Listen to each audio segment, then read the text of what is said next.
लेकरू काय चीज आहे आणि समाज कशासाठी लागतो हे कधी त्याचा विसर पडू देऊ नका. शेवटी या युगात कोणी कोणाचं नाही हे लक्षात असू द्या. इथं एकदा गरज भागली की कोणी कोणाला विचारत नाही.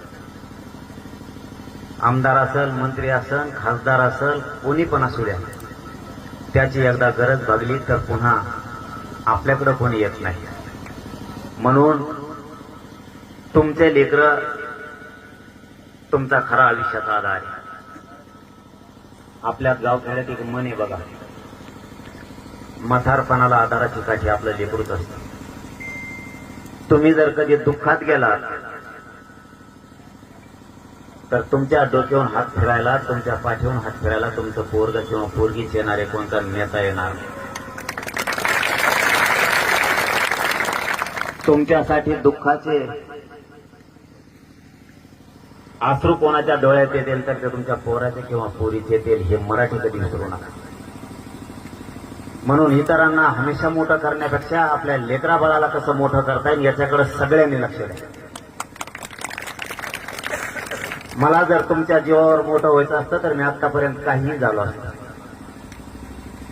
फक्त या समाजाचे लेकरं अधिकारी झाले पाहिजेत, उच्च शिक्षणात गेले पाहिजेत म्हणून आणखीन एक इंच सुद्धा मग घातलं नाही आणि मरेपर्यंत हटणार सुद्धा. तुम्ही इतक्या प्रचंड संख्येने जमलात म्हणून तुम्हाला एक आठवण म्हणून सांगतो आणि हे पक्क लक्षात असू द्या. गावागावातले पहिले आपले मराठ्यातले भांडणं कमी करायचे. राजकारणासाठी कोणीही कोणावरती हात टाकायचा नाही. तुम्ही राजकारण अवश्य करा पण वरच्या सारखं शिका. वरच्याने काय केलंय माहिती आहे? या शिवसेनेचं आणि काँग्रेसचं कव्हाच जमत नव्हतं, एका ताटात जेवते राहतात. या राष्ट्रवादीचं भाजपचं कव्हाच जमत नव्हतं, ते एका ताटात जेवते आणि त्यांच्यासाठी केल्यात आपण मारामाऱ्या. आता ते ज्यांच्यासाठी मारामाऱ्या केले तेच एका ताटात जेवायला लागले तर आता आपलं काय होणार? आपण लोकांसाठी घेतलेल्या दुश्मनाचा आता काय करायचं?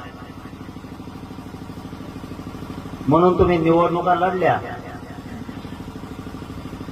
त्या ग्रामपंचायतच्या असो, जिल्हा परिषदच्या असो, 15 दिवसच राजकारण करायचं. त्याच्यानंतर गळ्या हातात टाकायचे